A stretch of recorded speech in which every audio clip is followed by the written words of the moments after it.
Looney Tunes has a hidden racist past. Looney Tunes, produced by Warner Brothers, is the animated comedy series that has brought us iconic characters like Bugs Bunny, Daffy Duck, Yeah. Porky Pig, Elmer Fudd, and a whole host of other highly recognizable characters. The show, alongside its sister series Merry Melodies, has inspired an entire franchise. I'm not gonna lie, Looney Tunes is like one of the most funniest like shows that ever came on like Cartoon Network. Because I remember Looney Tunes coming on Cartoon Network and Boomerang. So if y'all know what Boomerang is, it's another cartoon channel. So yeah. Of toys, video games, movies, spin-offs, and even amusement park rides. It has unquestioningly become the Warner Brothers' flagship franchise. Even though Bugs Bunny has become a cultural icon and has even been given his own star on the Hollywood Walk of Fame, you'll be shocked to discover that Looney Tunes has a dark, secret history of racism lurking in the shadows. Not only that, but Looney Tunes has also been accused of plagiarism on many occasions. The show itself was basically a knockoff of Disney's similarly themed animated series Silly Symphonies, which premiered in 1929.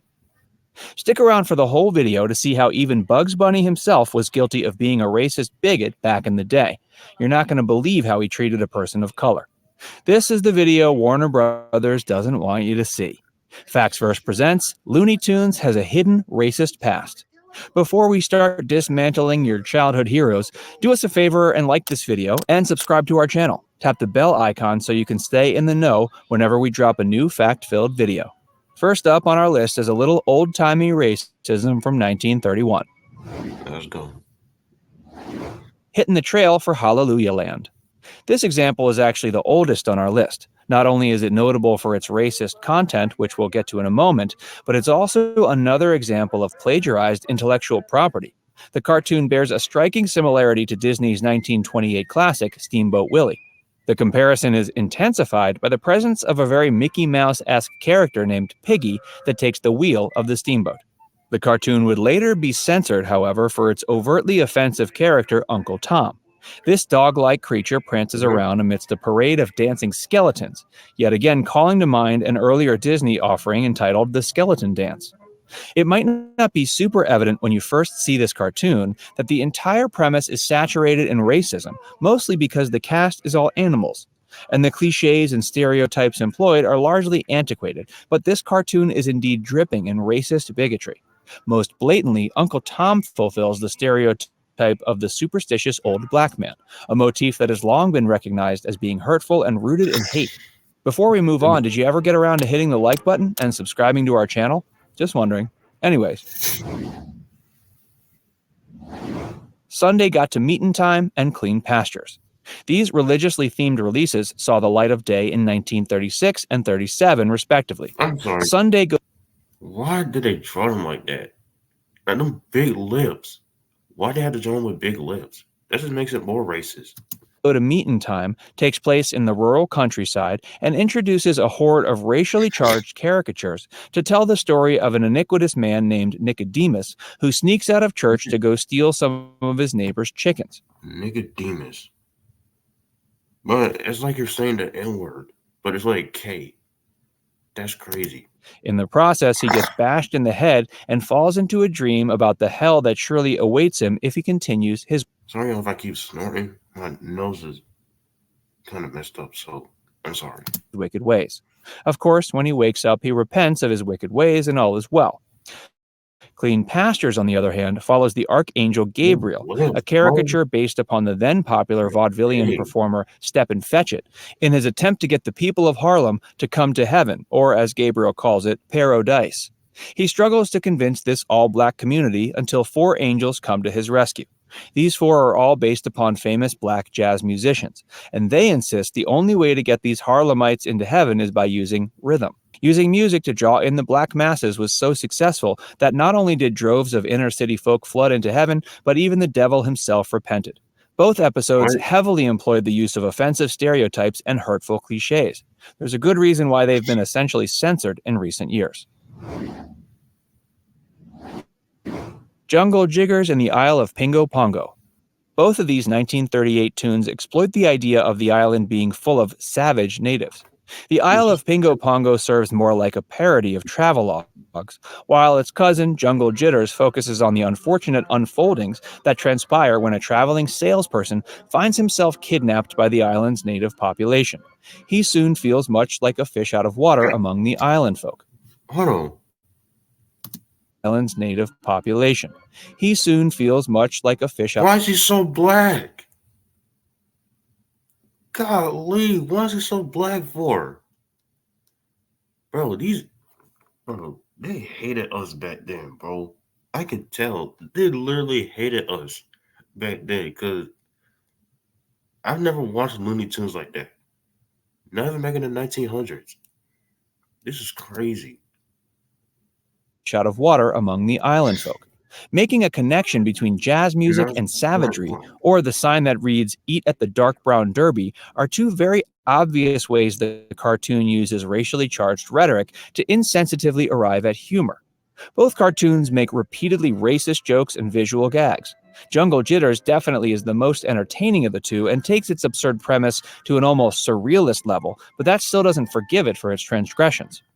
To depict native people as being wild and depraved savages is absolutely abhorrent in every way, shape, and form. Uncle Tom's Bungalow. On paper, this cartoon would have been a great opportunity to oppose racism, and for the most part, it attempts to do so, but still falls short of its goal in a large enough way to earn it a spot on our list. Uncle Tom's Bungalow is a clear reference to Uncle Tom's Cabin, the famous anti-slavery novel. The slave Oh, owner is clearly depicted as the primary antagonist, and the little white girl Eva is shown to be the best friend and equal of the little black girl Topsy. This might sound like a premise that is every bit the opposite of racist, but unfortunately, attempts at humor repeatedly miss the mark, and the intended message is lost by a mountain of racial stereotyping and poorly executed and insensitive jokes. Angel Puss. This is one of the oh, I most see that. overtly racist Angel cartoons on our list, and the only one directed by the legendary Chuck Jones. Angel Puss follows the story of a cat that's being chased by a black man who's attempting to drown him. It's a story that feels similar to the Bugs Bunny and Elmer Fudd dynamic,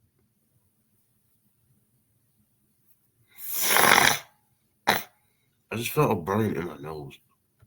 That's why. but instead of being lighthearted and innocent, it's steeped in racism. Everything about the depiction of the African American adversary is disgustingly offensive. First off, his name is Sambo, which in itself is almost a racial slur. Then his voice and superstitiously foolish behavior shout nothing but prejudice and bigotry. To top things off, Puss seems to take great delight in sadistically causing their aggressor as much pain and torment as they can. That's crazy. Coal Black and De Seven Dwarves. This Snow White parody is rife with racial. Cold Black and the Seven Door. Jesus Christ, these dude, bro, these people are crazy. Humor and Women are Black Snow stereotyping from White. beginning to end. Wife. Despite being eye I said wife. Y'all made a Black Snow White version of Snow White. That's crazy. And they're gonna do it with the Dyson's teeth. poppingly offensive, it's also considered to be one of the best animated films of its era by some critics.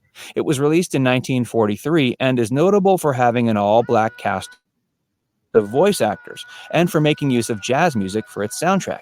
But seriously, it's still pretty shocking if you watch it today. That's the Seven Dwarfs. Even the title of the cartoon on its own is pretty clearly a racist jab at the speech and vernacular of African Americans. So right out of the gate, it was off to a bad start. But that bad start continued on to our next cartoon, which pursued similar themes, but without any of the substance that made it in any way redeemable. Goldilocks and the Jivin' Bears. This one is very similar to the Coal Black cartoon. Not only is every character in blackface except for the overtly sexualized female protagonist, but it's all set in a fairy tale land and follows a fairly musical narrative and theme. Oh my god, damn quality they got messed up. Or maybe it's the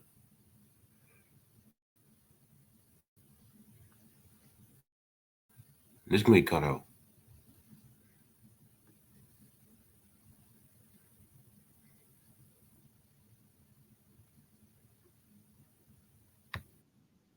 The fairly musical narrative and theme.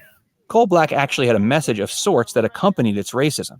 It was a reflection of the culture and history surrounding World War II. Goldilocks, What? however, was just one long shtick that repeatedly made outmoded jokes and stereotypical assumptions about how black people like to dance and make music. That's wild, bro. All this and rabbit stew. Why Looney Tunes chose to turn the Elmer Fudd and Bugs Bunny hunter-hunted dynamic into a racial message is your guess as good as ours. We're guessing they regretted this move, however, and hoped audiences would forget it ever happened. But oh no, Warner Brothers, we didn't forget anything. And Bugs, you're no saint either.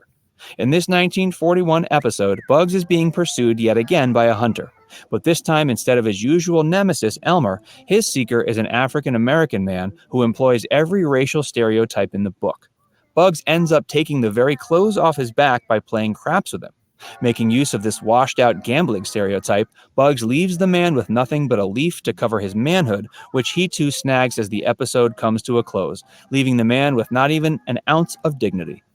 Well, that wraps up another one of our videos. Hope you enjoyed learning the shameful history of one of the entertainment industry's most iconic team of mascots and miscreants. Sure, those days were very different than the ones we're living in today, but it's still jaw-droppingly disturbing to see some of those examples of blatant prejudice and bigotry in cartoons aimed at children. Now it's time to hear from you. Which cartoon do you find to be more offensive? The Coal Black that was a Snow White parody, or the Angel Puss tune? Let us know what you think in the comments below. And before you move on to something else, show us a little bit of support so we can keep bringing you quality content by hitting the like button and subscribing to our channel. Tap the bell icon to turn on notifications so you can be informed whenever we release another fascinating video. See, you go to spacebar, not working again. But anyway, Jesus Christ, bro. I didn't even know Looney Tunes was that racist. That's crazy.